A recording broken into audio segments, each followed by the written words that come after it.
Et on va passer donc à la prochaine et la dernière table ronde, donc, qui est de l'évaluation à l'accompagnement, la question de l'expertise. Et c'est Madame Tourette qui va commencer. Alors,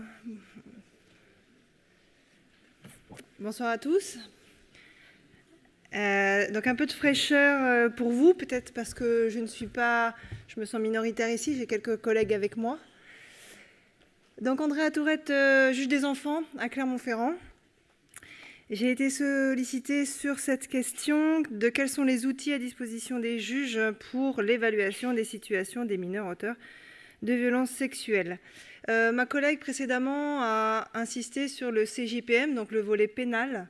Je vais quand même l'aborder parce qu'en France, nous avons quand même une multitude de magistrats qui prennent en charge les mineurs à certains moments de leur vie.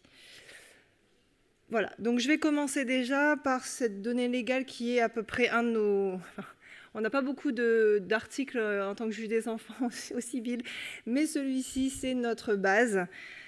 Si la santé, la sécurité ou la moralité d'un mineur non émancipé sont en danger, ou si les conditions de son éducation ou de son développement physique, affectif, intellectuel et social sont gravement compromises, donc des mesures d'assistance éducative peuvent être ordonnées par la justice à la requête de différentes personnes, sachant que notre principal commanditaire va être nos collègues du parquet, donc le ministère public, le parquet, le procureur de la République. C'est celui qui principalement nous saisit et nous agissons en tant que juge des enfants principalement sur cette notion de danger et de conditions gravement compromises. Je voudrais quand même ici faire une incise avec une spécificité française que je n'ai pas développée dans mon PowerPoint, enfin sur cette diapo, c'est qu'en France, on a deux juges des enfants, si je puis dire.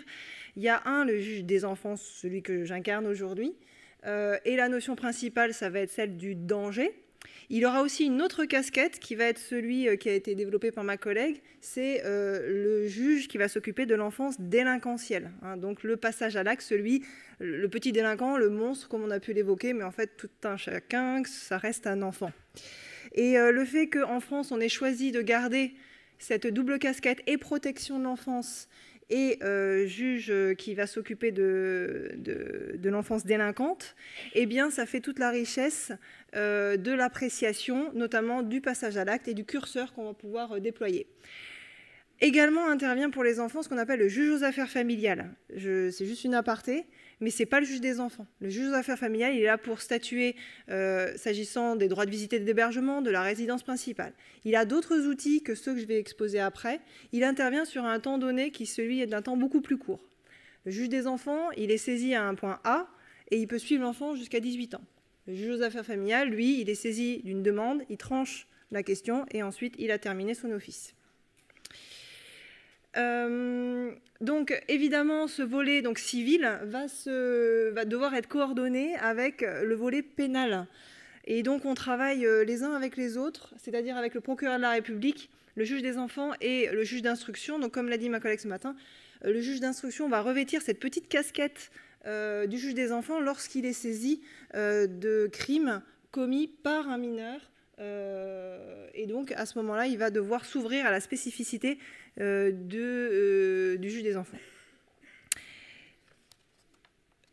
Ce que je voulais dire également, c'est que la coordination se fait également avec le procureur de la République parce que vous l'avez vu avec les stats de la DPJJ, 61% des violences sexuelles commises, il y a 61% des faits qui sont classés, c'est-à-dire qu'il n'y se passe rien au niveau judiciaire, ça s'arrête. Et donc c'est là, moi, une question que je vous pose aujourd'hui, c'est que lorsque la justice s'arrête, qu'est-ce que vous faites, enfin, vous soignants, vous au CMP, vous peut-être à l'école, vous dans différentes structures, quels sont en fait les modes d'action pour quelque part, lorsque la procédure pénale s'arrête, comment on peut travailler avec cette protection de l'enfance dans les passages à l'acte et donc avec les familles.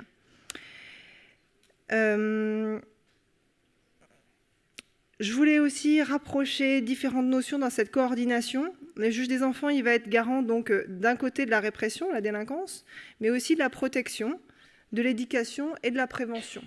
Et donc, quelque part, il est un peu chef d'orchestre de l'ensemble de ces possibilités qui sont offertes dans la prise en charge, qui doit être pluridisciplinaire, j'y reviendrai, et dans une certaine temporalité.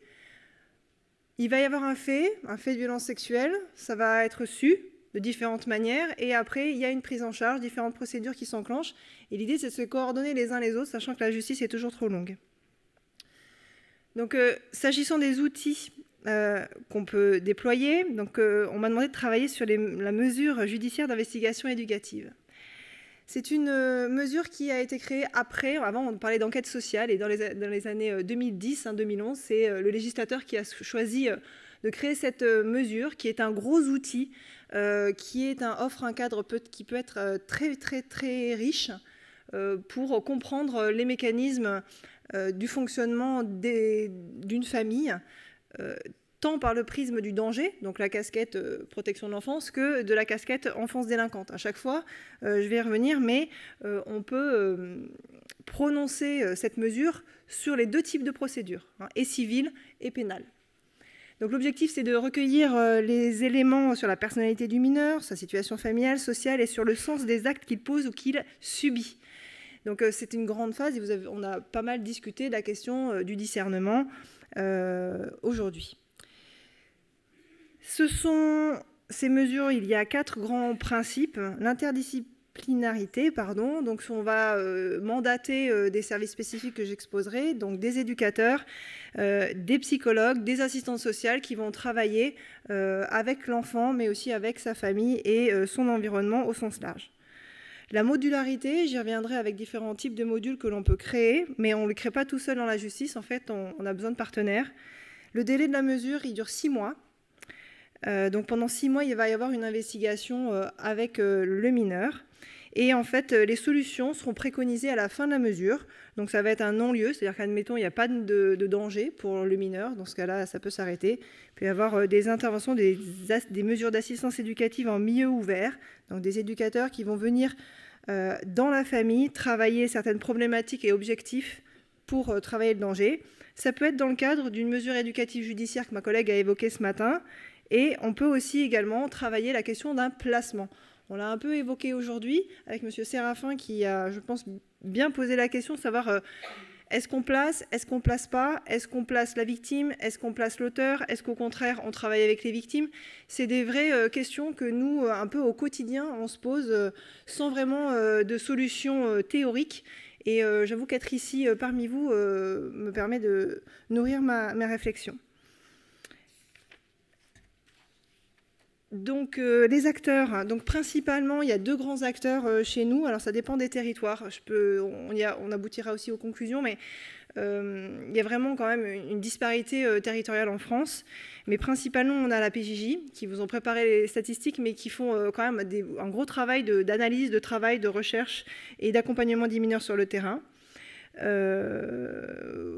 Voilà, il y a un document qui est dans ma bibliographie de mon petit document que j'avais fait, qui date de 2012 sur le recueil de documents théoriques et méthodologiques sur la pratique professionnelle en investigation et en action éducative.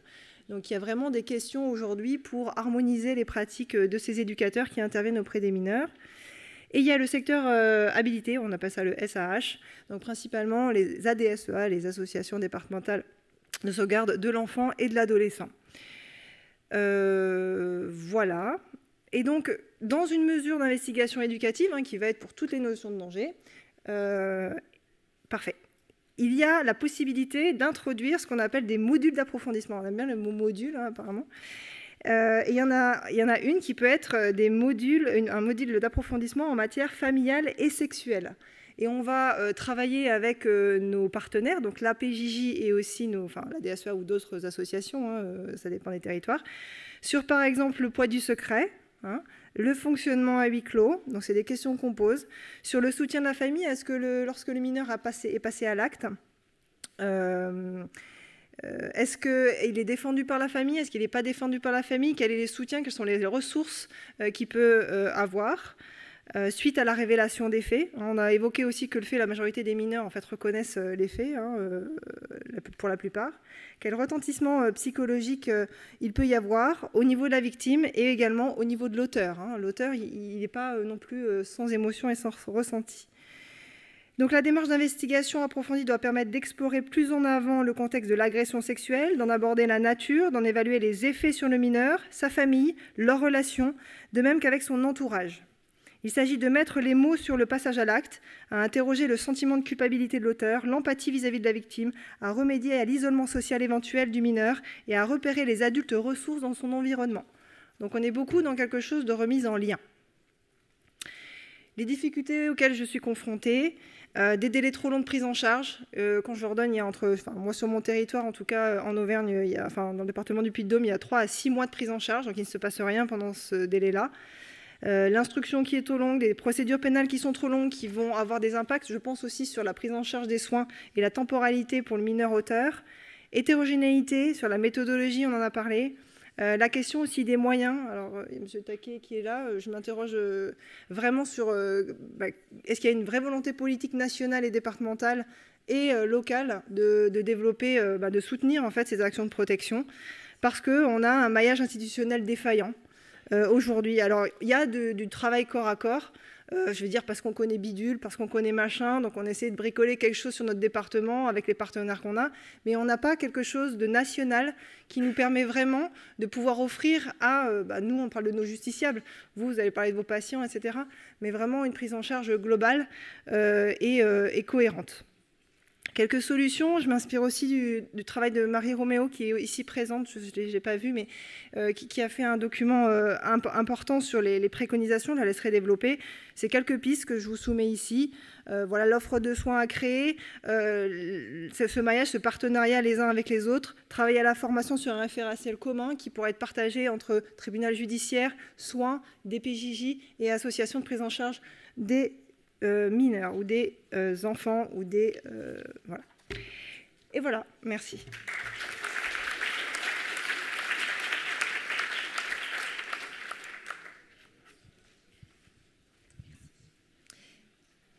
Merci beaucoup, madame. Comme vous voulez. J'ai une question. Il y a des questions ? Oui. Pardon, oui. Merci pour votre rapport et pour cet exposé. Nous avions quelques questions, je vais me permettre d'en poser 2. La première interrogation, ça avait été déjà un petit peu évoqué ce matin avec votre collègue et vous en avez parlé de nouveau, mais sur la question de l'évaluation des mineurs auteurs, on s'est interrogé sur le fait de savoir si, avec le Code de justice pénale, le fait que dorénavant les outils d'évaluation soient confiés au juge d'instruction, dont vous avez dit vous-même qu'évidemment il n'est pas le spécialiste des enfants, est-ce que ça change le rapport à l'évaluation? Est-ce que ça change la question de l'évaluation, le fait qu'il y ait le volet criminel qui soit dorénavant géré par le juge d'instruction? Il n'y a absolument pas de différence de pratique professionnelle. Non. Non, pour la simple... Il y a un seul service, ce sont les mêmes services qui font toutes les mesures d'investigation. Donc le juge mandant va être le juge d'instruction ou le juge des enfants, mais les personnes qui font l'évaluation, c'est les mêmes équipes. Oui, mais est-ce que le recours aux outils... est-ce que les juges qui ne sont pas spécialisés ont la même connaissance des différents outils? Je pense que le pourcentage de mineurs auteurs dans un cabinet d'instruction, ça doit être peut-être 1% ou très, très, très marginal. Ça, c'est le premier point. Donc, oui, on peut travailler avec nos collègues, nos jeunes collègues arrivant... pourquoi je dis jeunes? Parce que, bon, plus de femmes dans la justice que d'hommes, ça, c'est aussi une question. Donc je pense que non, ça se déploie tranquillement. C'est quand même une mesure qui est assez ordonnée. Et, bon, ma collègue l'a dit pour la DPJ, mais il y a le procureur de la République aussi qui peut soumettre différentes idées. Aujourd'hui, dans les parquets, il y a des magistrats spécifiques mineurs et ils requièrent certaines choses et certaines orientations et ils peuvent tout à fait aussi requérir des MJE. Et j'avais un autre point pour répondre à la question, mais je l'ai mangé. Bon, ça va revenir plus tard. Merci. Et la seconde question concernait davantage le fait de savoir si les juges des enfants et les juges d'instruction, du coup, appréhendaient le cas des personnes qui souffrent de déficience intellectuelle de façon particulière. Alors peut-être est-ce que vous avez d'abord une formation spécifique, est-ce qu'il y a une appréhension qui est différente et de façon un peu sous-jacente aussi, est-ce que pour ce public de personnes souffrant de déficience intellectuelle, les mesures alternatives à l'incarcération sont priorisées ou absolument pas? Alors, la question de la déficience intellectuelle, je vais revenir sur la notion de discernement. À partir du moment où la personne n'est pas discernante, le pénal ne la voit pas. Donc, à l'instruction, on ne la voit pas. D'accord ? Donc, la justice ne la voit quasiment pas. Donc, après, il y a la question de l'invisibilité de certains publics dans leur passage à l'acte et dans leur prise en charge. La question des alternatives, elle peut se poser sans la prise en charge, mais s'il n'y a pas de discernement, donc s'il y a une faible déficience et qu'il y a quand même un discernement, j'avoue que cette question, elle pourra être développée par quelqu'un qui va intervenir sur les expertises, parce que généralement, par exemple pour les dossiers d'instruction, c'est obligatoire, hein, enfin, pour tous les crimes, il y a une expertise qui évoque la question du discernement. Alors après, sur 122-2, 8, etc., à voir. Donc ça se fait obligatoirement. Je ne sais pas si j'ai répondu partiellement.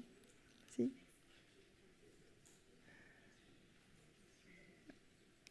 Laurence Dabrowski, psychologue au CRIAFS Île-de-France-Est, pour l'adolescent. Ma question porte sur la formation que vous dites manquante chez les acteurs de la mesure d'investigation.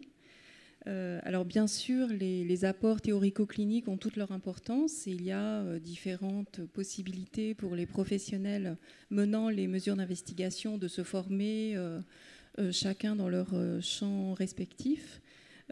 Pour autant, il y a une difficulté que l'on entend, en tout cas au CRIAFS entre autres, c'est la conduite de l'entretien.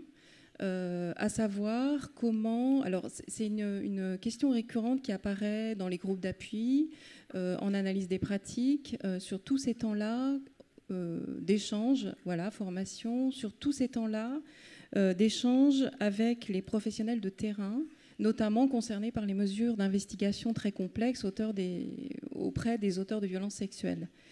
Des questions telles que comment aborder les faits et dans quelle temporalité avec un auteur de violences sexuelles, d'emblée ou pas d'emblée. La crainte tourne autour de l'émergence traumatique du parcours du mineur. Ça, c'est une question qu'on entend beaucoup. Et on s'aperçoit que les formations qui sont déjà données sont quand même en décalage avec le travail de terrain. Donc on a à cœur effectivement de développer ces questions-là et de soutenir les professionnels sur la véritable conduite de l'entretien, quels que soient les outils utilisés et à partir de leur représentation et de leurs compétences. Oui, tout à fait. J'acquiesce complètement. Après, la question juste du partenariat, c'est qu'on intervient tous à différents degrés. Le juge intervient à un moment donné, l'éducateur à un moment donné et le thérapeute à un moment donné. La difficulté, c'est que des fois, le mineur... Moi, ma question que je vous pose, hein, c'est la prise en charge one-to-one, quelles sont ses limites également.